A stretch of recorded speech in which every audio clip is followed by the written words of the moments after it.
Bienvenue sur le podcast de System.io, le podcast pour vous aider à lancer votre business en ligne. On analyse les stratégies les plus efficaces des meilleurs entrepreneurs du web. Et c'est parti pour l'épisode 35 du podcast de System.io. Ça fait un moment qu'on est en... Enfin, on n'est pas à l'antenne, on parlait en off. On a un peu discuté, donc c'est cool. Aujourd'hui, on accueille Antoine Gramont, qui, je ne sais même pas comment... Tu es fondateur de l'agence, je ne sais pas, en fait, tu bosses pour Ouais, une agence. Ouais, tu es fondateur d'une agence, ouais, fondateur d'une marketing. agence, ouais. Ouais, je vais te laisser développer un peu ma Yes. médiocre présentation. Voilà, donc toi, tu es fondateur d'une agence marketing. Aujourd'hui, on va Yes. parler un petit peu voilà, freelance vs agence quand on est entrepreneur sur le web et qu'on n'a pas le temps ou pas l'envie de tout faire et qu'on veut déléguer un petit peu parce qu'on n'a pas le temps, parce qu'on n'a pas les compétences ou pour tout un tas de raisons. Et toi, tu vas nous parler un petit peu de comment bosser avec une agence. Et puis voilà. Et si tu veux compléter ma présentation, je t'en prie. Yes, yes. Effectivement, du coup, je suis fondateur d'agence marketing digital. Alors, je suis pas tout seul, on est deux associés. J'expliquerai d'ailleurs pourquoi après. Mais je me suis associé, donc moi je suis copywriter, ma formation c'est copywriting. Et mon associé c'est media buyer, donc tout ce qui est achat publicitaire, spécialiste. Lui, il est spécialiste Facebook Ads et tout ce qui est algorithme publicitaire, quoi. Ok, ok, Voilà. ça marche. T'as quel âge, toi? Je sais même pas, en fait. Ouais, en fait, j'ai 30 ans là. Ok, J'ai bah 30 ans. ça, ok, ça marche. Yes. À quel âge tu as commencé un petit peu le marketing et à quel âge tu as fondé ton agence? Alors, en fait, j'ai un parcours un peu bizarre Hmm. parce qu'à la base, je suis pas censé être dans le marketing, je suis musicien classique. Donc, j'ai fait un master, mais pas en marketing, mais en musique classique. Donc, je joue du violoncelle. Ok, Et puis, un jour, gros pétage de câble, et je pense qu'il y a beaucoup de gens en marketing qui sont comme ça, qui arrivent en marketing par choix, en fait, et qui ont fait d'autres trucs avant et un peu par défaut, en fait, on va dire. Pas que ça soit la musique, ce soit un défaut pour moi, enfin un truc que j'ai fait choisi par défaut. J'aimais vraiment ça, mais un jour j'ai pété un câble et je suis parti, j'ai tout plaqué en France et je suis parti habiter au Brésil et j'ai commencé l'univers du business au travers du marketing de réseau. Donc c'est une industrie hmm, complètement à part qui a rien à voir avec ce que je fais aujourd'hui. Et puis de fil en aiguille, voilà, je suis parti et j'ai fait une formation de copywriting. C'est un truc qui me plaisait plutôt énormément. ok, Et du coup, je suis rentré dans le monde du marketing digital grâce au copywriting. Et j'ai vite vu que copywriting tout seul, c'était un peu limité. D'où pourquoi je me suis associé avec un média buyer. Parce qu'en fait, mon premier client, j'ai construit un tunnel de vente pour lui. Et j'ai fait une expérience qui était un peu décevante avec les résultats. Parce que c'est moi qui ai dû coacher le média buyer sur comment il fallait cibler l'audience. ouais. Et bon, entre du copywriting et du media buying, ben, Ouais, c'est il y a quand un même pas monde, la ouais. même chose. Hein? Non, je dis il y a un monde. Ouais, c'est complètement différent. Donc, c'est-à-dire que, bon, bien sûr, l'avatar client, tu le connais dans les deux cas, mais par contre, tu n'es pas censé connaître l'algorithme des plateformes digitales quand tu es copywriter. Ça, c'est le taf du media buyer. Bien sûr. Et c'est vrai que, et du coup, au niveau résultat, j'étais là, c'est trop bizarre. On fait un test du tunnel sur la base mail du client, ça se passe super bien. Et là, on commence à lancer les ads et tout ça, et puis il se passe rien. Et du coup, on a dû carrément abandonner le tunnel jusqu'à ce que, en fait, pendant 6 mois, j'ai cherché un média buyer avec qui travailler, qui est pas mon associé d'ailleurs, celui que j'ai rencontré en premier. D'accord? C'est un autre média buyer. Et là, j'ai dit à mon client, mais ça te dirait de relancer le tunnel d'il y a 6 mois, mais avec ce nouveau média buyer? Ouais. Et là, comme par magie, un tunnel qui était complètement déficitaire avec Facebook Ads par exemple, Mhm. bah, on a commencé à faire du ROI, du ROS x2, x3, Ok. suivant un peu les semaines.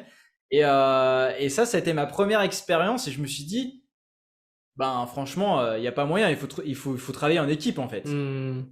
Voilà. Donc, Vas-y, j'ai quand même deux petites questions. ouais. Premièrement, quand est-ce que c'est arrivé ce moment où tu avais ton client et puis que ça n'a pas très bien fonctionné avec le média buyer? Bah, ça fait à peu près 2 3 ans, un truc comme Ok, ça. ok, ça marche. Et pourquoi tu t'es pas dit, bah, tant qu'à faire, je vais pas laisser tomber mon client, je vais pas terminer sur une note négative et puis un échec, je vais apprendre moi-même le media buying pour combler un petit peu les lacunes de ce partenaire. Pourquoi t'as pas fait ça? Parce que c'est le truc que je pense que si j'avais été à ta place personnellement, bah, je pense que c'est ce que j'aurais essayé de faire en fait. Ok.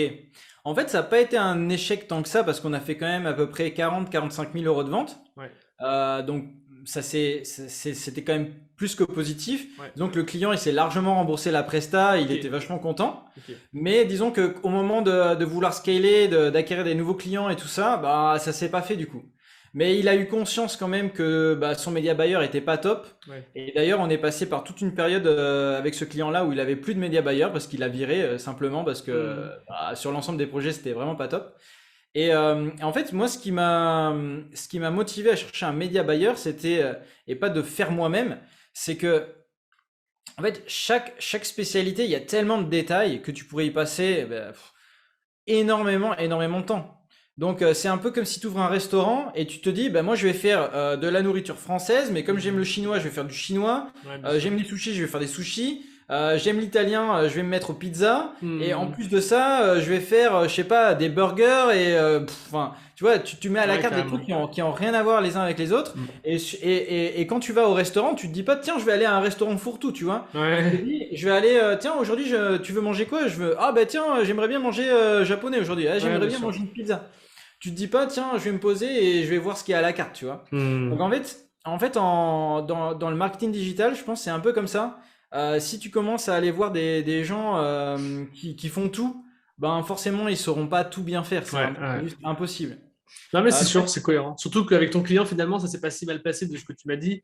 Donc, non, c'est cohérent. C'est OK. ouais, voilà, c'est ça. Et puis finalement, j'ai eu plein d'autres missions avec ce client et ça a été un énorme client sur ma première année.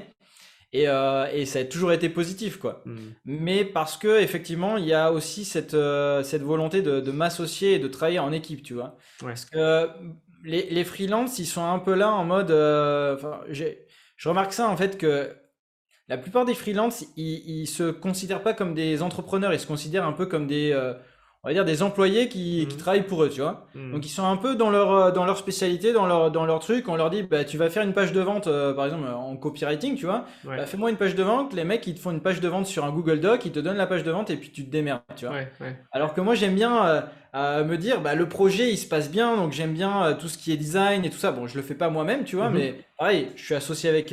Enfin, maintenant, je suis pas associé. J'ai des designers dans mon équipe, OK. mais j'aime bien donner mon avis. Bah, le design, il doit être fait comme ça.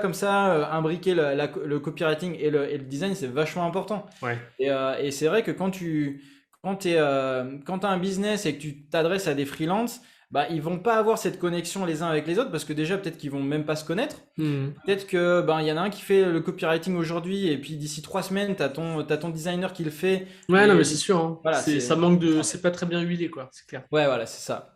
C'est un peu le désavantage. OK, bon, on va revenir un petit peu là-dessus tout à l'heure. Ouais. Donc là, sur comment tu en es venu à monter ton agence, on en était un petit peu avec ce client. Donc ça s'est mal passé. Finalement, ça s'est un peu mieux passé avec un autre prestataire en media Ouais. buying.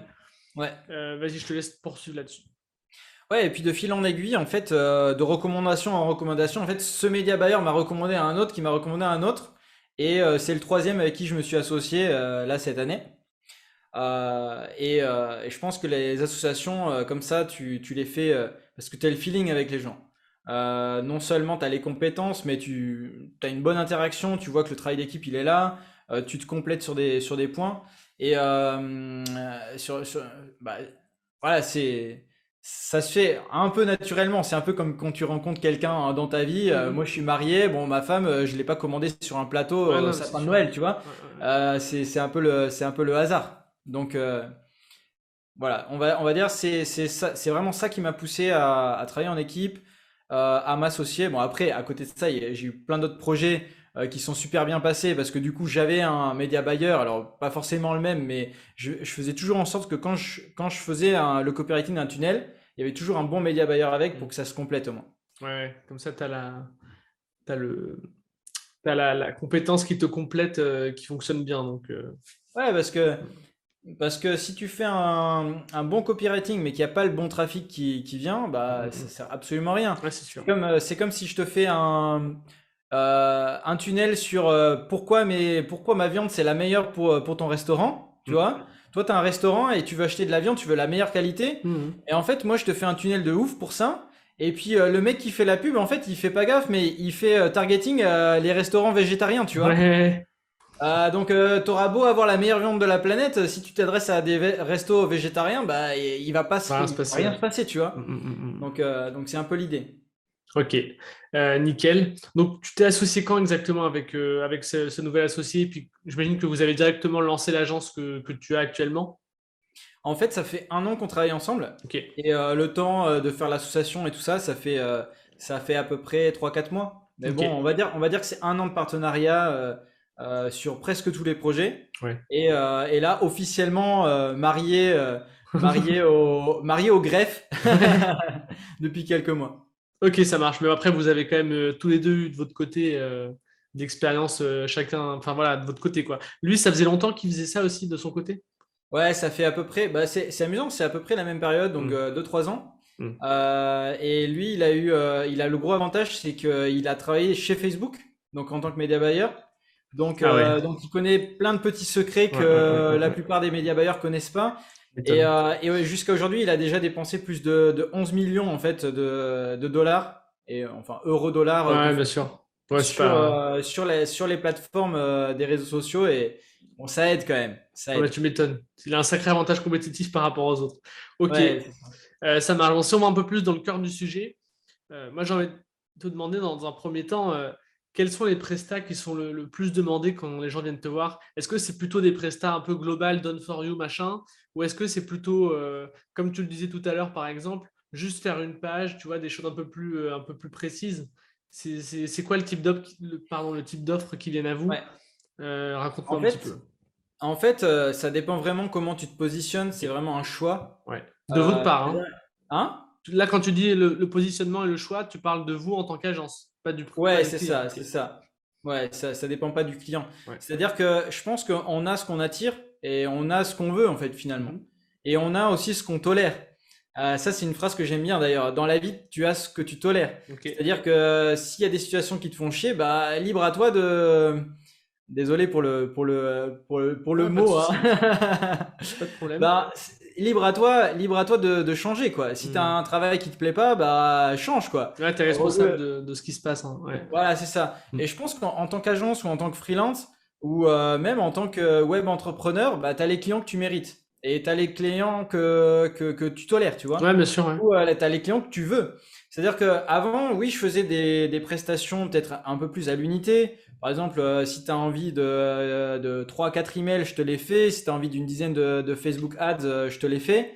Mais aujourd'hui, nous, on se positionne plus comme ça. On fait vraiment que des tunnels de vente entiers. Ok. Donc, on fait vraiment 100%.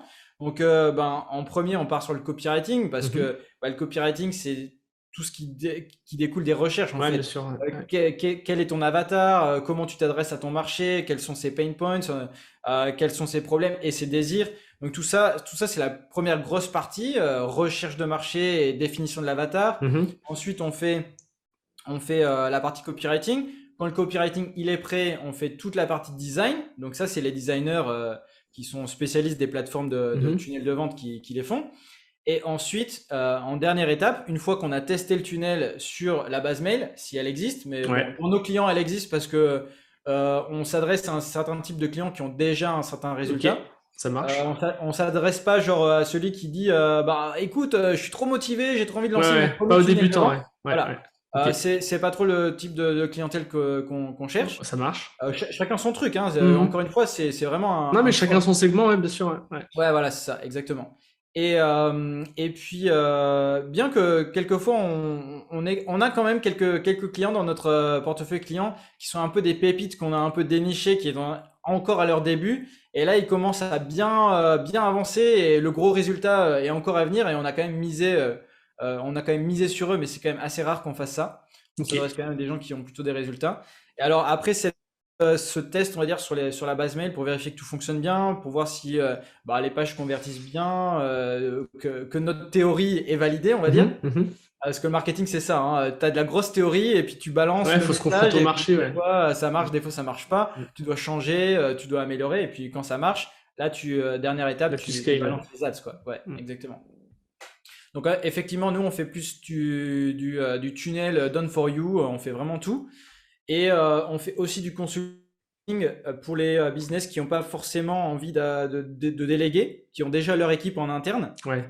Bon, généralement, des gros clients qui font tout eux-mêmes, ça n'existe pas parce que tu n'as pas le temps de faire un tunnel de vente, plus de faire, je sais pas, imagine, tu as un business, tu veux sortir des produits, donc tu dois créer les produits, Ouais. tu dois faire les posts sur les réseaux, tu Mhm. dois animer ta chaîne YouTube, tu dois répondre aux clients, tu dois, enfin, t'as Ouais, pas ça le te temps en fait. défocus de ton core business, ouais, tout à fait. Ouais, voilà, donc ça effectivement, c'est pas trop notre type de client, mais des fois, il y a quand même les clients qui ont leur propre équipe. Donc, ils ont déjà leur designer, ils ont déjà leur copywriter, et ils cherchent un avis extérieur pour s'améliorer, améliorer leur équipe, donner un petit peu de coaching. Donc, nous, à ce moment-là, on fait une presta en fait, de consulting, en fait, en disant, ça marche, ça marche pas, pourquoi Ouais, ça marche pas, qu'est-ce que tu peux faire en mieux, et voilà. vous les orientez un petit peu, quoi.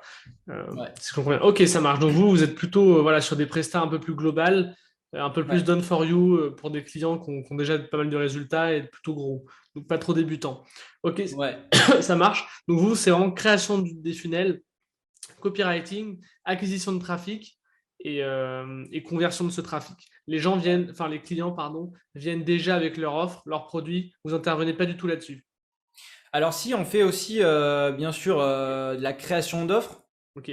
c'est-à-dire que si jamais tu arrives avec ton produit et nous on Mhm. trouve que pour le rendre plus sexy, pour le rendre plus intéressant pour le public, tu dois rajouter un module, tu dois rajouter un bonus. Ouais. Là on vient te dire écoute c'est pas mal, mais tu peux peut-être rajouter ça ou ça. Donc ça Mhm. on vient quand même conseiller, ça fait partie. Si tu veux vendre, Ouais, il c'est faut que global, l'offre ouais. elle soit bonne quand même, Ouais, non, mais hein. c'est clair. C'est clair. Mais disons que si tu viens avec un produit et tu nous dis, on n'a jamais rien vendu avec ce produit, on l'a jamais vendu, on sait pas du tout à quoi s'attendre. Bon, c'est pas trop notre objectif Ouais, bien de sûr. créer un produit à partir de rien. Alors par contre, si tu viens et tu me dis, voilà, j'ai un produit et j'aimerais, il marche déjà, il se vend bien, mais j'aimerais passer au next step. Nous, Mm. on s'occupe de ça. Après, si par la suite on estime que par exemple ton échelle de valeur, elle est pas bien formulée, il n'y a pas, par exemple, t'arrives avec un produit à 1500 balles, tu le vends bien, mais tu as complètement oublié les gens qui pourraient être intéressés par un petit produit, ton échelle de valeur, elle est vraiment pas construite. À ce moment-là, on vient te conseiller et on vient te dire, voilà, ça c'est de la stratégie à échelle globale de Ouais, ton tout à fait. entreprise, tu vois. Mm, mm, Donc, mm. viens rajouter un lead magnet qui parle de ça, ça, ça. Viens rajouter un tripwire pour au moins financer tes pubs.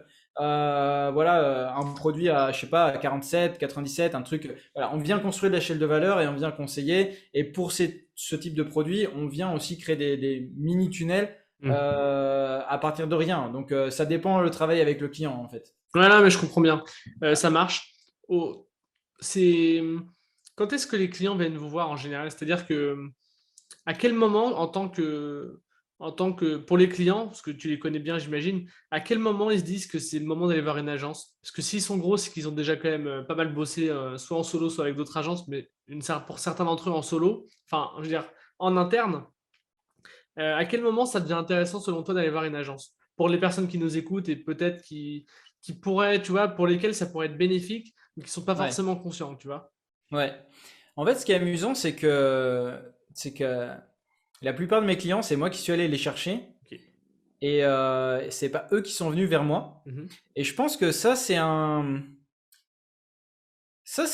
souci des entrepreneurs, c'est qu'ils pensent qu'ils peuvent tout résoudre eux-mêmes et que ils ont besoin d'aller chercher les solutions quand ils ont des problèmes, tu vois. Ouais, ouais. Donc par exemple, typiquement, ce client-là d'il y a quelques temps qui avait un mauvais média buyer, il a attendu d'avoir des mauvais résultats pour aller en Ouais. chercher un, tu vois. Mm. Alors que et du coup, bon, à la fois c'est cool parce qu'en tant que freelance, pour les gens qui nous écoutent et qui sont freelance en tout Ouais. cas, c'est cool parce qu'il faut pas hésiter à aller démarcher des entreprises même si tu penses qu'elle est grosse parce que Ouais. peut-être qu'il a vraiment besoin de toi, mais c'est juste Mm. qu'il a Il est pas au juste pas le courant. temps. Ouais. Ou alors il a pas tilté qu'il lui faut quelqu'un quoi. Donc si tu es capable de lui montrer en fait les erreurs qu'il fait et de lui donner de la valeur, Mm, pourquoi mm, pas.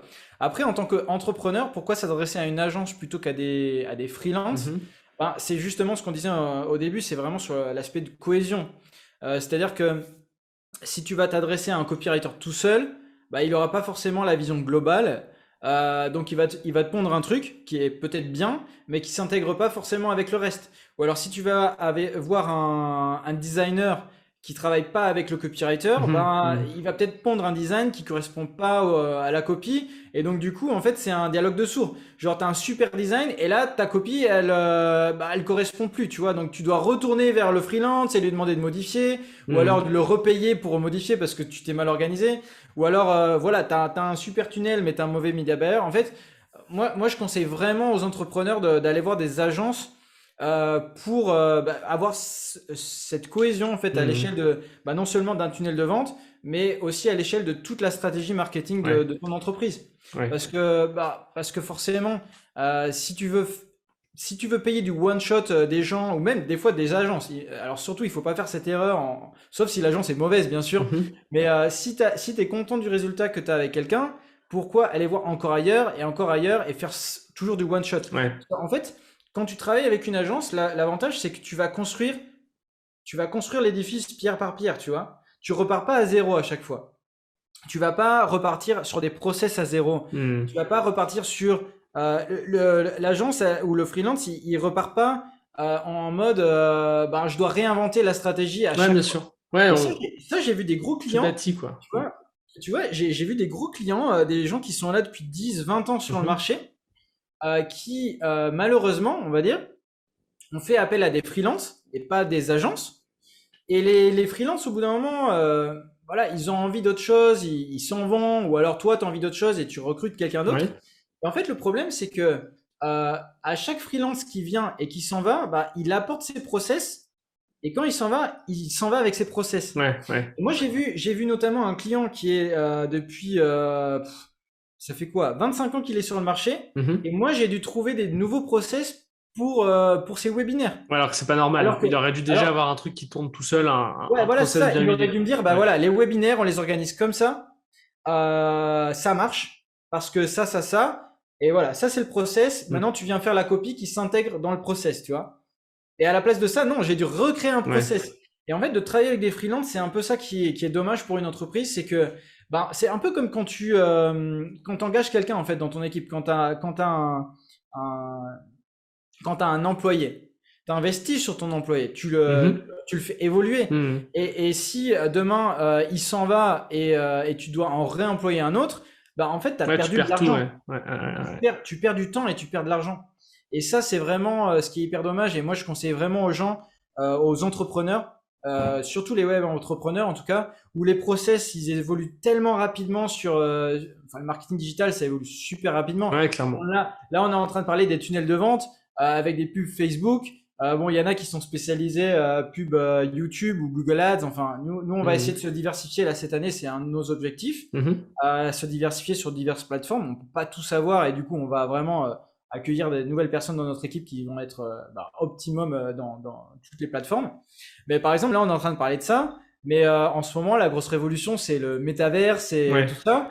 Et ça se trouve, demain, les tunnels de vente avec des Facebook Ads, ça sera le truc complètement has-been. Le truc qui sert plus à rien, tu vois. Parce que peut-être que demain, c'est même pas peut-être, c'est sûr en fait. Si tu te mets pas à jour, avec les nouvelles techniques, en fait, c'est pas vraiment une révolution en soi. C'est juste, on va dire que le tunnel de vente, il sera toujours existant. La psychologie humaine, c'est la même. Le principe fondamental reste le même. Ouais, voilà, c'est ça. Mais par contre, le hook, le truc qui vient attirer le client et qui vient lui faire connaître ton produit ou ton service, c'est là où ça va être différent. La plateforme change, tout ça. Et si tu t'adresses à des freelances qui sont un peu dans leurs compétences à eux, ils seront pas forcément au courant de ce qui se passe à côté. Donc, par exemple, si tu as un copywriter qui sait pas que comment faire un tunnel de vente pour le métaverse, par exemple, là, d'ici 1 an ou 2, à mon avis, il y aura des tunnels de vente métaverse qui seront un peu différents des tunnels de vente Facebook ou des tunnels de vente YouTube, tu vois. Même si pour l'instant, tout est un peu pareil, c'est juste le hook, encore une fois, le point d'accroche qui est un peu différent. Voilà, donc travailler avec une agence qui a des compétences différentes et qui associe toutes ces compétences pour faire un truc global, je pense que c'est... pour moi, c'est un must, en fait. Ouais, en fait, tu peux créer de la synergie entre les différentes micro-tâches que tu aurais données à quelqu'un individuellement. Là, le fait d'avoir tout au global, en fait, ça me fait penser un petit peu aux plateformes pour créer des tunnels de vente, tu vois. Ouais. Tu vois, par exemple, tu prends System.io, c'est un all-in-one. C'est un outil tout en un. Ouais, et tu bénéficies en fait de l'intégration parfaite entre tous les différents micro-outils que tu pourrais utiliser par ailleurs, tu vois. ouais. Alors évidemment, tous les outils en même temps, ça peut fonctionner, mais tu vois, il y a ce côté, Enfin, il faut les brancher, quoi, tu vois. ouais, voilà. Sincèrement, par exemple, si tu es un entrepreneur du web qui commence, ben, System.io, c'est parfait, quoi. T'as pas besoin de te prendre la tête. Parce qu'effectivement, t'as les pages, tu vas créer des tags, tu vas gérer ta liste de mails, tu vas envoyer les emails derrière. Enfin, il y a tout qui est sur la plateforme. T'as vraiment pas besoin de te prendre la tête. Ouais, c'est le même Après, principe avec l'agence, quoi. du coup, ouais, du coup, c'est exactement le même principe. Après, du coup, effectivement, euh, au bout d'un moment, peut-être que tu as envie d'avoir des outils un petit peu plus évolués sur certains points, mais là, c'est carrément plus compliqué à mettre en place parce qu'effectivement, quand tu dois commencer à connecter System.io avec un autre truc, plus un autre truc, et Hmm. finalement, il ne connecte pas forcément, donc tu dois passer par exemple, Zapier pour un autre truc. Ouais, bah, c'est Alors, ça. C'est ça ça. devient hyper complexe et du coup, effectivement, ben, si tu dois t'adresser à 10 000 personnes pour faire ça, bah, ça Ouais, devient ça rajoute des frictions, ouais, compliqué. en effet. Mais Ouais, bah, ça rajoute du temps de travail, ça rajoute énormément de temps aussi de chercher des freelances dans plein de domaines. ouais, Ça rajoute du temps en fait, juste de communication parce que, par exemple, aujourd'hui, on est en train de parler tous les deux, mais imagine, moi, je suis ton freelance et je te fais un truc. Mais hmm. en plus, tu dois parler avec une autre personne. Le temps que tu me connaisses, le temps que je te connaisse, le temps Hmm. que on passe du temps à se familiariser l'un à l'autre. Bah, si tu dois changer tout le temps comme ça, en fait, on Ouais, va dire tu galères, ouais. l'onboarding process, Hmm, le hmm, hmm. process d'onboarding de connaissance l'un de l'autre et de mise à plat des fondations, on va dire, bah, à chaque Hmm. fois, tu dois le répéter et répéter avec tous les gens. Alors que Ouais, mais si c'est tu es une sûr. agence, ben, c'est une fois, quoi. Ouais, t'as un interlocuteur, t'as une ligne droite, et puis après, le reste est fait, quoi. Ouais. Euh, j'ai quand même une objection un petit peu. Ouais. Euh, Parmi les personnes qui nous écoutent, beaucoup sont débutantes et ont un business qui fait zéro ou très peu. Ouais. Euh, pour ces personnes, tu vois, je les entends déjà, elles vont dire, ah, ouais, une agence, j'aimerais bien. Mais là, je démarre, j'ai pas forcément les moyens en fait de me payer les services d'une Ouais. agence, puisque Ouais, tout ça, c'est cela a sûr. un coût, tu vois. Qu'est-ce que tu peux leur répondre à ces gens, bah, du coup, qui vont plutôt prendre des freelances parce que ils font avec ce qu'ils peuvent en fait, en termes de Ouais. ressources. Ouais, je comprends. Franchement, c'est sûr que employer une agence et des freelances, c'est pas du tout le même budget. Alors ça, c'est sûr que non. C'est sûr que non. Ouais, la Donc qualité moi, a un coût, c'est normal, hein. Enfin, ouais, c'est sûr, c'est sûr. Donc effectivement, pour les gens qui commencent, même moi l'année dernière, j'ai lancé un programme pour des copywriters ouais. pour comment trouver des clients Mhm. en tant que copywriter quand tu es débutant. Et du coup, j'avais pas encore toute mon équipe et j'avais pas non plus envie de payer plein de freelance et plein de gens pour faire mon tunnel. Du Ouais. coup, je l'ai fait moi-même. Ok? Mhm. Pour moi, la plus grosse compétence où tu dois investir quand tu es débutant, si tu dois payer un seul freelance, Mhm. c'est vraiment le copywriter. Ok. Je dis ça pas parce que je suis copywriter, hein, Ouais. mais parce que le design, tu peux en avoir un design de merde et tout le monde s'en fout en fait. Parce Hmm. que même il y a des sites qui empochent des millions de CA par an, Hmm. qui ont des designs de merde et qui ont des interfaces de merde. Et pourquoi les gens ils continuent à acheter sur ces sites-là? Hmm. Parce que Bah l'offre est parce que bien, le le produit, message est bon, quoi. Hmm. ouais voilà, parce que le message il est bon ou le produit il est bon. Enfin, on est là pour le produit, on n'est pas là pour le design quoi. Hmm. C'est Donc clair. design en fait, design c'est important quand tu veux, par exemple quand tu fais déjà des ventes et tu veux augmenter tes ventes, par exemple augmenter de 20-30% tes ventes. Là le design c'est intéressant, tu vois. Ouais, Mais ouais. si t'as pas d'argent et que tu dépenses tout dans ton design et que ta copie C'est nul, ouais. c'est nul, ben surtout pour les infopreneurs, tu vois, ceux qui ont du coaching à vendre, des trucs comme ça, c'est le message qui est le plus important. Après, si tu vends des chaussures, là, je te conseille de miser sur le design, tu vois, parce que tout le monde sait ce que c'est une chaussure. Hmm, bien Donc sûr. même si tu mets, enfin voilà, ça dépend le type de produit. Ouais, non, c'est Mais clair. voilà, pour les gens qui n'ont pas un gros budget, moi je conseille plutôt d'investir sur le copywriting. Media buying, bon, bah en fait, si t'as pas l'argent de te payer un media buyer, parce que bon, un bon media buyer, il va te dire, bah déjà, ça va te coûter quelques milliers d'euros. Mhm. Plus, il va te dire, pour faire mes testings, moi j'ai besoin de 3 000 Bah euros non, de ouais. budget par mois, tu Ouais, vois. ouais, ouais. Donc tout de suite, ça chiffre 5 000 euros C'est le media ça. buyer, tu vois. Et très peu de personnes finalement ont ça, tu vois, à Ah oui. dépenser en fait pour démarrer, tu vois. Bah voilà, c'est ça. Ouais, ouais. Alors que bon, bah, bien sûr, si tu fais tout toi-même, ça prendra plus de temps. Mm. Donc, ou alors tu testes et tu essayes d'apprendre avec tes erreurs et tu es prêt à perdre de l'argent parce que du media buying que tu fais toi-même, si tu fais pas bien, Bah, c'est le coût de l'apprentissage, hein, c'est voilà. sûr, hein. Mm. Tu apprends par tes erreurs, ou alors tu vas te chercher une formation en media buying pour apprendre les rudiments, Ouais. et tu fais ça par toi-même. À mon avis, c'est plus simple. Enfin, c'est encore mon avis, tu vois, de copywriter en plus. C'est Mhm. encore hyper Un erroné. petit Enfin, peu biaisé, on un ne peu dira biaisé, ouais, pas. on va Ouais, dire. ouais. Euh, En fait, pour moi, c'est plus intelligent d'investir dans une formation de media buying pour le faire toi-même. Parce que on va dire, même si tu te plantes, même si tu fais pas très bien ton media buying, mais tu le fais mieux que la moyenne, ben, au moins tu seras rentable Mhm. et tu pourras même gagner de l'argent. Alors, c'est sûr que payer un média buyer, tu peux faire un ROS de 3, 4, 5, 10, 20. Et Mhm. peut-être que toi-même, tout seul, tu feras un ROS de 2, tu vois. Mais au moins, tu gagnes de l'argent, tu Ouais, vois. c'est sûr, c'est Tu le sûr. fais toi-même, tu y arrives plus ou moins, tu gagnes de l'argent. Par contre, faire un cours de copywriting pour faire le copywriting toi-même, bah bon courage quoi. Ouais, Parce non, mais c'est que clair, hein. le cours de copywriting, ça sera que de la théorie. Et quand tu vas écrire ton texte et que tu vas te retrouver tout seul face à ton texte, face à la théorie que tu as appris en cours, tu n'auras pas du tout le recul pour savoir si ton copywriting il est bon ou pas en fait. Tu n'auras aucun recul. Alors que les métriques Facebook, elles sont là, par exemple. Tu prends un cours de Media Buyer, on te dit, bah, tu fais tel réglage, tu appuies sur un bouton, voilà, tu sais faire, tu vois. C'est Mhm. beaucoup plus, au moins la base, c'est beaucoup plus simple. J'ai envie de dire, c'est un peu comme la musique, tu vois. Vu que je suis musicien, j'aime bien Ouais. cette idée-là. Mhm. C'est un peu comme si tu me dis, j'ai envie d'apprendre la musique. C'est quoi le mieux entre apprendre le violon et le piano? Bah, je vais dire, les deux, pour devenir concertiste et hyper bon, c'est hyper dur, les Mhm. deux. Mhm. Mhm. Mais par contre, si tu as envie de te faire plaisir, voilà, bah commence le piano parce que tu appuies sur la touche, elle est déjà là, tu vois. Ouais, Alors que le violon, bah bon courage déjà pour faire une note qui ouais, ressemble à c'est quelque sûr, chose, tu c'est vois. sûr. Tu passes un an à faire genre tu vois, et au bout d'un an, tu commences à faire un son qui est tu Ouais, vois. ouais, Alors que le ouais. piano, tu fais tout de suite la note elle est là, tu vois.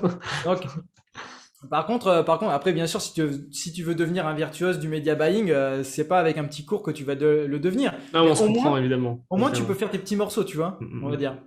Non, mais c'est sûr, ouais, c'est très complet. Ok, ça marche. C'est quoi le plus important pour un client là qui nous écoute, qui serait intéressé pour bosser avec une agence, c'est quoi le plus important de son côté? Est-ce qu'il y a des choses à préparer? J'en sais rien. Tu vois, j'ai jamais bossé avec une agence, donc j'en sais rien. Mais c'est quoi la chose la plus importante en tant que client pour essayer de son côté maximiser les résultats et en fait essayer de faire le maximum d'effets de levier grâce à cette agence justement. Bah, déjà le premier truc, c'est voir quel type d'agence à qui tu t'adresses, Ouais, voir un peu leur processus d'onboarding, tu vois, de connaissance de ton business.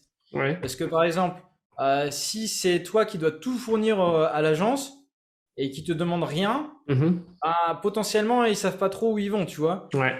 C'est-à-dire que, bah, par exemple, moi quand j'ai un nouveau client, je lui soumets un questionnaire hyper détaillé sur Ok. son business.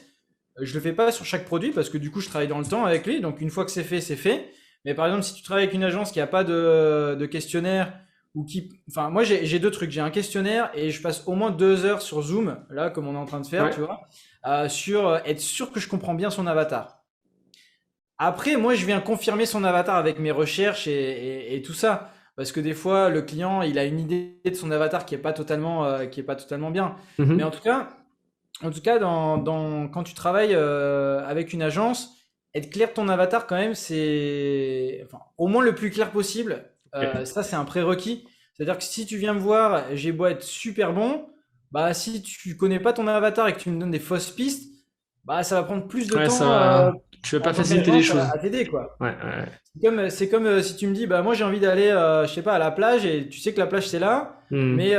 mais par contre, comme tu t'es pas sûr, tu me donnes cette direction. Bah, le temps que je m'en rende compte, Ouais, tu perds bah, du temps. Mhm. il faut que je fasse mon détour et que voilà que j'y retourne. Ouais, Donc c'est sûr. être sûr de son avatar, en tout cas avoir des grosses pistes, l'avoir un peu validé, je pense c'est D'aller voir une agence, il faut au moins connaître son avatar et être sûr que ton produit vende aussi. Je pense que ça aide. Si tu veux une agence où tu vas investir beaucoup plus pour scaler ton produit, bah, autant être sûr que tu as un Ouais, produit clairement. market fit qui intéresse les clients, tu vois. S'il intéresse personne, ton produit, l'agence, elle va pas Ouais, forcément faire des, elle va pas des, faire des de la ventes, tu magie, ouais. vois. Ouais. Non, Donc mais oui, ça va c'est, se faire. c'est... Oui, ça va se faire, mais parce que bon, c'est notre travail en tant qu'agence aussi de voir bah, où sont tes faiblesses Mhm. et là où t'as pas forcément de recul, bah, on peut t'orienter. Et même des fois, nous, on peut se planter et ça fait partie du travail d'une Du jeu, agence, ouais. tu vois. Mm. Si tu te plantes, ben, tu essaies de comprendre pourquoi tu t'es planté et on s'améliore et on refait ton tunnel ou un truc comme ça, tu vois. Ouais. On change l'offre, on essaie de faire les réglages, tu vois. Mhm. C'est comme un bateau, quoi. Bien sûr. Tu changes de cap, quoi. Comme un Non, avion aussi.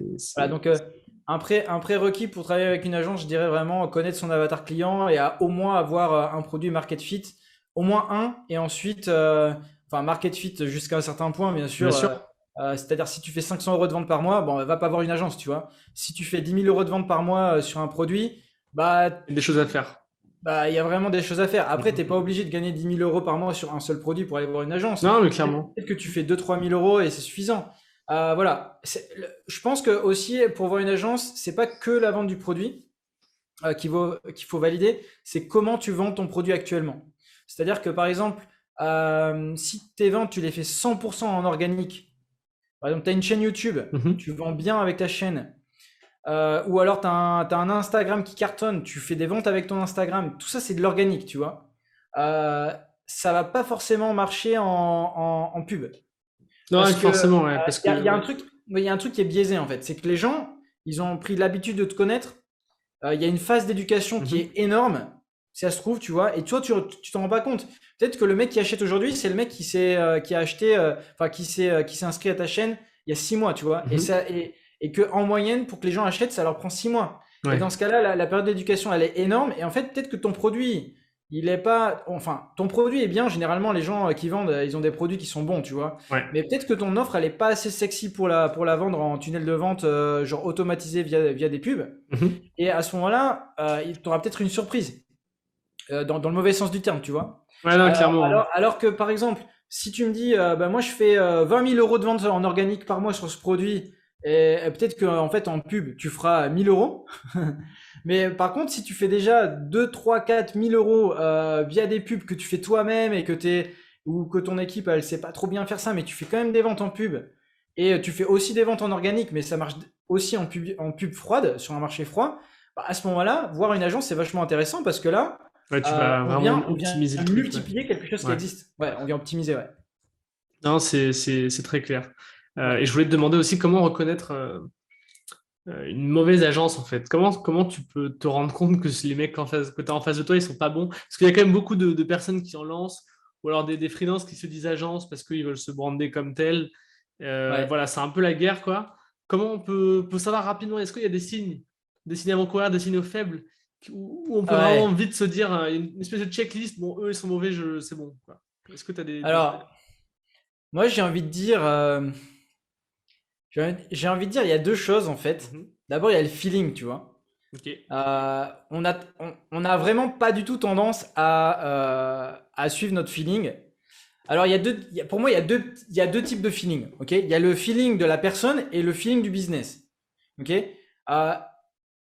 Pour moi, le feeling du business, c'est c'est pas du tout à prendre en considération. Ok. Parce que, regarde, depuis qu'on est tout petit, ou même depuis des millénaires, en fait, on n'a pas été programmé pour entreprendre. Ouais. On a été programmé pour survivre, en fait. Hmm. Donc, en fait, tu as deux niveaux de conscience. Tu as vraiment la conscience de survie Mhm. et la conscience de relationnel. Depuis qu'on est tout petit, depuis que tu es né, tu interagis avec des gens. Hmm. Mais c'est pas depuis que t'es né que tu fais du business. Ouais, C'est non, pas mais c'est sûr. inné, quoi. T'as appris à faire du business. Donc si tu décides de travailler avec une agence seulement sur des points, on va dire, théoriques, et parce que le pitch du mec, il est bon, ben, peut-être ça sera bien, peut-être non. Mais je veux dire que quand t'es un professionnel du marketing, tu peux très bien pitcher très bien un truc de merde. Ouais.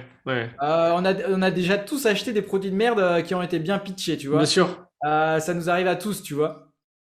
Alors que si le mec, en fait, le feeling de la personnalité, de la manière dont il s'exprime, Il s'exprime. euh, de la manière dont il interagit avec toi, les émotions qui se dégagent de la conversation, si ça te convainc, Ouais. bah, potentiellement, le mec, en tout cas, voilà. Bon, après, il faut valider aussi ses compétences, tu vois. Mais en tout cas, tu vas le sentir, en fait. Tu vas plus sentir là-dessus. Je pense que c'est vraiment un équilibre. Parce que, à pas confondre avec le mec qui blablate et qui a un bon pitch, tu vois. Par exemple, tu peux largement avoir un bon pitch et bien pitcher ton produit, bien pitcher ton agence. Et ça, c'est vraiment du blabla, j'ai envie de dire. Alors oui, le blabla, c'est bien de l'avoir. Mais si au niveau émotionnel, tu te sens pas, en fait, le fais pas, tu vois. Ouais, je Le comprends. fais pas. Parce que, en fait, ça se passe au niveau inconscient. Ton inconscient, il va dire, oui, le mec, il blablate bien, oui, il pitch bien, mais il y a quand même un truc qui me dérange. J'ai senti que, je sais pas, il y a un truc. Ouais, c'est vraiment est-ce que tu le sens ou pas, quoi, selon toi. Ouais, voilà. Ouais, ouais. Moi, je dirais que ça c'est vraiment un premier point. Ok. Vraiment le feeling avec la personne, pas le feeling avec ce qu'il fait. Ouais, bien sûr. Là, Ouais, ouais, ouais. en ce moment, je suis en train de recruter. En ce moment, je suis en train de recruter deux personnes. Ouais, tu m'en Et parlais en off, ouais. ouais. Et donc du coup, en fait, le premier truc, c'est pas du tout. Je mise pas du tout sur la compétence. Ouais. Alors bien sûr, si la personne, elle me montre qu'elle a une brêle dans son truc, que je lui fais faire un petit test et qu'il est nul, bon Mhm. voilà, bien sûr, je le prends pas, tu vois. Mais en tout cas, le truc sur lequel je mise, c'est le mindset de la personne et son aptitude à se mettre en dehors de la zone de confort. Bon, je pose quelques petites questions sur voir comment il peut gérer son stress, Ouais. la mise en danger, tu vois, comment il gère ça et vraiment sur quelle est sa motivation. Mais Mhm. motivation, c'est pas genre le mec qui te dit ouais, moi je suis trop motivé. Non, sa motivation, ça va être par exemple une personne timide qui est capable de se dire bah je vais faire une vidéo où je vais me pitcher, tu vois. Ouais, ouais, je vois. Ouais, du concret. Mhm. Si le mec voilà, bon ça c'est un processus de recrutement de, Mhm. de, de personnes qui viennent dans mon équipe. C'est pas un processus tu vas pas faire ce même processus pour une agence Oui, non, forcément. bien sûr, bien sûr. Mais en tout cas, miser sur le mindset de la personne et bon aussi, en fait, si moi je suis sûr de mes compétences et que je suis sûr des résultats que je peux t'apporter, ça va se voir en fait, ça va se sentir en fait. Ça va pas être juste du blabla sur oui alors nous on va te faire quoi, un Ah non, mais profil oui, d'avatar, ouais, on, ouais. on- on va travailler ton avatar en premier point, en deuxième point on va te faire ça, ensuite on va te faire ça, genre le nombre de Ouais, bien trucs sûr. Ouais, tu sens, en fait. est énorme. Ouais. Alors oui, ça tu peux apprendre. Ça, c'est de la théorie, donc tu peux apprendre que oui, il faut donner ça à ton client. Mais si tu n'es Mhm. pas sûr de toi, il va y avoir un moment où ça va se sentir dans ton thème de voix, ça va se sentir en fait. Donc voilà, Ouais, je moi vois bien. j'irai premier au Ok. feeling, ouais, premier au feeling, au mindset du mec qui est en face de toi et à la manière dont il interagit avec toi. Et puis aussi, si tu veux voir, bon, c'est anecdotique, mais ça parle quand même, c'est voir le type de client qu'il a, tu vois. Ok. Bon, bien sûr, si le mec il travaille avec, bon, moi je vais pas donner le nom de mes clients, c'est pas du tout le Non, bien but, sûr, ouais. Ouais, et c'est confidentiel, tu vois. Mais des fois, je me permets de le faire quand je parle, ouais, pas de souci, hein. publiquement non, en Hmm. tout cas, parce qu'il y a des clauses de confidentialité. Ouais. Mais effectivement, des fois, il n'y a pas de clause de confidentialité. Donc, si tu vas sur le site du mec et tu vois le type de client et que au moins dans le lot il y a un énorme client, ça veut dire que où le mec il utilise l'image du client sans que le client soit au courant, mais ça m'étonnerait, tu vois, parce que les clients ils sont pas cons. Ouais, non, c'est sûr. C'est Voilà. sûr. Ou alors il a vraiment demandé à ce client-là, est-ce que je peux utiliser ton image? Le mec était d'accord, et si le mec est d'accord, ça veut dire qu'il est content du Ouais. boulot. Ouais, c'est un Voilà. bon signal, en fait. Ouais, c'est ça. Donc potentiellement, si dans le lot des clients de l'agence, il y a un gros poisson ou deux gros poissons ou Ouais. trois ou quatre ou cinq ou que des gros poissons, Mhm. bah ça veut dire que potentiellement il fait Il y a bien quelque son chose, taf, ouais. quoi. Ouais, je Ouais, parce comprends. que sinon, parce que tu sais, le bouche à oreille, ça va vite, hein. Mm, Si tu mm, fais mm. un mauvais taf, moi je vais le dire à quelqu'un. Demain, demain, je vais parler avec quelqu'un et qui va me dire, putain, tu connais ce mec-là? Euh, en fait, les informations, elles vont se recouper. Et d'ailleurs, ça m'est arrivé l'année dernière. J'ai travaillé avec un client qui a vraiment fait de la merde sur le projet, en fait. Ok. Pour moi, c'était vraiment pas bon. Ouais. Et, euh, et après, j'ai jamais plus entendu parler de ces personnes, tu vois. Et là, récemment, c'était au mois d'octobre. j'ai eu un nouveau client que je suis allé rencontrer à un de ces événements, tout ça. Mhm. Et on discutait et j'ai dit, putain, l'année dernière, j'ai rencontré des mecs, ils étaient tellement nuls et tout, ça me fait trop bader et tout. Et ils m'ont demandé, c'est quoi le nom des mecs? Ils me Ouais, c'était disent, le même. et ils me disent, non, mais c'est pas vrai. Ouais. Mais nous aussi, on a eu une histoire de dingue, en fait, avec eux, c'était absolument Ouais, bah ouais, ça horrible. va vite, hein. C'est un petit Et en monde. fait, et du coup, par exemple, si eux, ils avaient une histoire de ouf avec ces gens-là, et moi j'avais une histoire de merde, ça peut arriver aussi, tu vois. Mhm.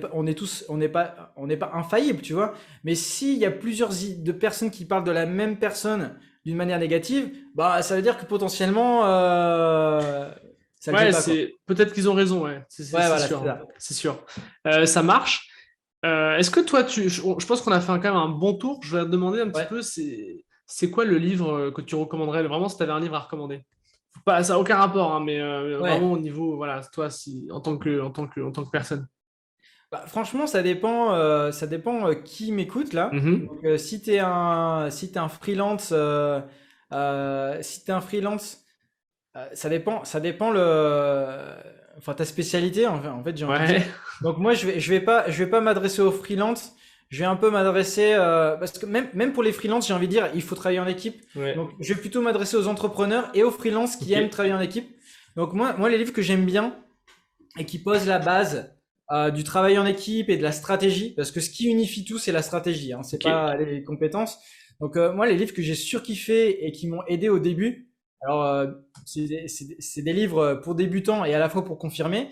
Vas-y. C'est les livres de Russell Brunson. Bon, Ok. c'est en anglais, alors c'est dommage pour ceux qui parlent français parce que ça n'existe pas en français. Ouais, ouais. Donc c'est toute la série. Il y a trois livres. Il y a trois livres qui sont vraiment très très sympas. Moi, celui que j'aime bien, c'est Traffic Secret, Ouais, c'est le qui est dernier. ouais voilà sur la partie vraiment stratégie du trafic en fait. Voilà. Parce que effectivement, il y a Dotcom Secret qui va parler de comment tu construis ton tunnel de vente et tout ça. Mais moi, ce que j'aime bien, c'est vraiment mettre les trucs ensemble. Et le Traffic Secret, il parle un peu de la stratégie, mais il parle vraiment comment tu vas qualifier tes leads et tout ça. Donc ça, c'est un livre en anglais. Et j'avoue que la plupart des livres, je les lis en anglais, donc j'ai pas trop d'exemples de livres que j'ai lus en français en fait. Ouais, pas de Euh, souci, hein. T'es pas le premier à les recommander. C'est vrai que je les ai pas tous lus, mais c'est vrai que c'est des ouais. très très bons livres. Donc non, non, c'est clair. Ouais, ce genre de livre, tu vois, moi, je suis pas non plus à te dire, tu les lis du début à la fin Ouais. comme un débile. Mhm. Ouais, faut Alors oui, appliquer, bien bien sûr, sûr. le premier, tu peux le lire du début à la fin. Mais Dotcom ensuite, Secret. moi, hein? Non, je dis le premier, c'est Dotcom Secrets pour ceux qui Ouais, connaissent. voilà. Par exemple, Traffic Secret, je l'ai lu en anglais et en entier. Et Dotcom Secret, je l'ai pas lu en entier. Mais quand j'ai eu besoin de choses, en fait, moi, je vois un peu comme une base de données où, en fait, Ouais. suivant ton projet, tu viens aller chercher tes informations et voilà. Donc ça, c'est des livres que je recommande. Après, il y a des livres beaucoup plus complexes, genre de Eugène Schwartz, par Ok. exemple. Ça, c'est un livre Copywriting. ouais, voilà, plus copywriting, advertising en fait. Ouais. Bon, bah ça, pour un newbie ou pour quelqu'un qui a envie de se donner une idée en général, c'est hyper complexe. C'est avancé, ouais. Mhm. Bon, ça peut un peu rebuter, tu vois, de se dire qu'on va lire tout le bouquin, tu vois. Ouais. Après, il faut pas se voiler la face. On va dire que ça, c'est la Bible, et les autres, ils reprennent des idées à leur manière, tu vois. Mhm. Donc, on va dire, si tu lis d'autres livres, tu auras forcément des notions qui viennent de ce livre-là, mais bon, d'une manière plus accessible, tu vois, au moins. Ouais, mais ça marche. Bah, écoute, ouais, c'est des bonnes ressources. J'ai pas lu le livre de Jen Schwartz, mais j'en ai entendu parler en bien, donc c'est cool. Ouais. Bah, tu peux le voir là, il est sur mon étagère là, dans la partie noire là. C'est Alors, un je sais peu pas comment flou, montrer. mais ouais, Voilà, on c'est peut un le peu deviner. flou, c'est le bouquin noir là, ici là. Ouais. Ouais, ça Euh, marche. Écoute, Antoine, je pense qu'on a fait un bon tour. Je sais pas si tu as des choses que tu voulais aborder absolument, que tu voudrais, enfin, un dernier mot en fait sur tout ça, ou est-ce que c'est bon pour toi? Bah écoute, je pense qu'on a bien rempli la mission de donner un aperçu de qu'est-ce que c'est un travail d'agence, Ouais. de fédérer en fait les compétences plutôt que d'aller les chercher de manière individuelle. J'ai envie de dire pour clôturer, il n'y a pas la meilleure agence de la planète. Moi, j'ai envie de dire, viens travailler avec moi si tu as envie, mais va travailler avec quelqu'un d'autre si tu as envie. Ouais. Franchement, il y a personne qui a la recette miracle, il y a que celui qui te donne des résultats qui est suffisamment bon, on va dire. Si t'aimes pas un truc chez quelqu'un, n'hésite pas à changer aussi. C'est-à-dire que bah, moi, dans mes prestataires aussi, bon, j'emploie des gens plutôt. J'aime bien le long terme, tu vois. Ok. Enfin, je pense que tout le monde aime le long terme hein, de toute manière. Mais bon, des fois, j'ai eu des mauvaises surprises Mhm. aussi, tu vois. Donc, il faut pas non plus hésiter à changer. Voilà, mais en tout cas, sur les bénéfices que t'apporteront une agence par rapport à des freelances. Alors, ouais, il y a Je un t'en dernier prie. conseil que j'aurais à donner, c'est que ça, encore une fois, c'est mon avis, Mhm. mais c'est pas que mon avis à moi. Il y a quand même des gros entrepreneurs qui le disent. C'est que au lieu de déléguer ce que tu sais pas faire, ce qu'on essaie de nous dire en fait, il y a Ouais. plein de gens qui disent délègue ce que tu sais pas faire, t'iras beaucoup plus vite. Ouais. Moi, je dis, délègue pas ce que tu sais pas faire, parce que sinon tu vas te faire, tu vois, tu vas te faire, Tu vas te faire, ouais, on se comprend. Tu peux le dire, hein, tu vas te faire avoir. Tu vas te faire. ouais, voilà, tu vas te faire avoir, tu vas te Ouais. faire avoir, parce que par exemple, si tu maîtrises rien au copywriting et que tu délègues ton copywriting, bah, comment tu vas savoir que le boulot il est bon? Si tu Mhm. délègues le media buying et tu sais pas du tout comment ça marche, t'as jamais fait au moins une fois dans ta vie, t'es jamais rentré dans le BM, tu vois, de Facebook ou quelle que soit la plateforme, suivant la spécialité du mec, bah comment tu peux donner ton avis? Ou alors par exemple moi, ce qui m'est arrivé à mon propre coût, hein, j'ai payé un développeur pour un truc et en fait ça m'a coûté très cher et j'ai aucune idée de si son travail est bien ou Ouais. pas, jusqu'à ce que je vois le résultat final. Et le résultat final, il n'était pas si ouf que ça. Ça marchait pas si bien que ça, ce qu'on a fait ensemble. J'ai perdu l'argent, Ouais. mais aussi, c'est plus que l'argent, c'est le temps. C'est-à-dire que un copywriter, il peut te dire, bah écoute, je vais écrire 3 emails et on se revoit dans 10 jours. Et toi, t'en sais rien, tu vois. Mhm. Alors Mhm. qu'en fait, 3 emails, bon, si te dit en une journée, ça veut dire qu'il est cheap le mec quand même, ou alors il fait que ça pour toi en fait, Ouais, bien sûr. et il a que toi comme client sur la journée, il fait vraiment que ton truc. Mhm.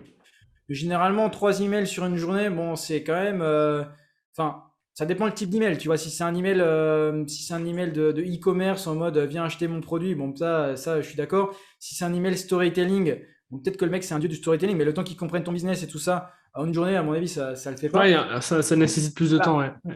Ouais. Mais si tu sais pas ça, en fait, si tu n'as jamais écrit d'email toi-même et que tu sais même pas combien de temps ça te prend, bah voilà. C'est pour ça que je dis, Ouais, c'est délègue pas ce risqué. que tu sais pas faire. Mhm. T'as pas besoin d'être un maître absolu dans tous les domaines, bien Mhm. sûr que non. Mais Mhm. au moins, tu as une petite idée, au moins, tu as regardé des vidéos sur YouTube, des tutos, tu as testé toi-même. Par exemple, System.io, si tu trouves quelqu'un pour déléguer la partie System.io, bah, au moins toi-même, essaie de monter une page de vente, Ouais. regarde des tutos, monte ton tunnel. Peut-être qu'il marchera pas bien, peut-être que tu auras oublié un truc, mais plus ou moins, tu auras une idée de combien de temps ça te prend. Potentiellement, tu divises par 2 le temps avec un professionnel, voire par 3. Ok. Mais au moins, Ouais, t'es capable de contrôler un petit peu, un minimum ce qui se passe. T'es pas totalement ouais, paumé. voilà. Ouais, ouais, ouais. Ah, mais ça Ouais, marche. voilà. Ouais, voilà. Donc ça, c'est C'est mon top. dernier conseil. Voilà. Essaye d'avoir au moins une petite idée sur les domaines que tu délègues. Comme ça t'aidera à savoir si la personne est bonne ou pas, en fait. Ok, ça marche. Bah écoute, c'est top. Écoute, Antoine, je te remercie. Je te remercie.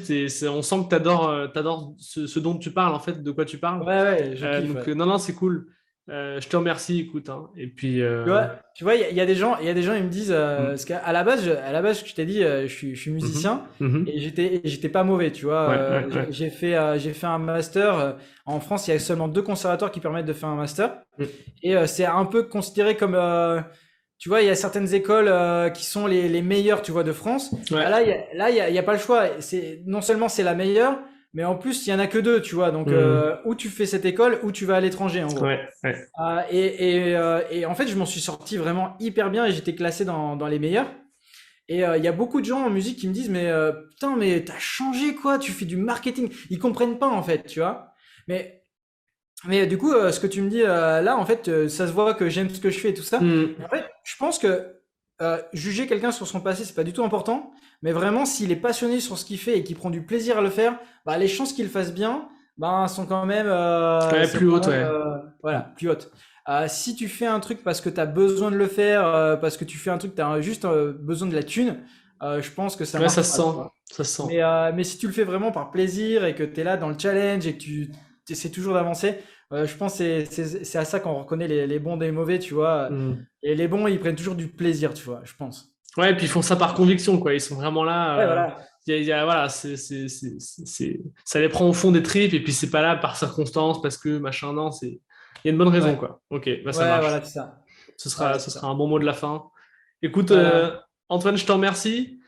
Écoute, C'était top, c'était top. super. Et Écoute, puis, top. Un gros plaisir aussi de partager, d'avoir fait ce podcast avec toi. avec grand plaisir.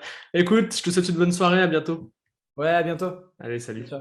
Merci à toi d'avoir écouté l'épisode jusqu'au bout. Si tu as aimé, je t'invite à mettre 5 étoiles sur les plateformes, à commenter, à partager auprès de tes amis. Puis si tu as des retours à me faire, n'hésite pas à me contacter à antoine@system.io. Et moi, je te dis rendez-vous à la semaine prochaine. Allez, salut!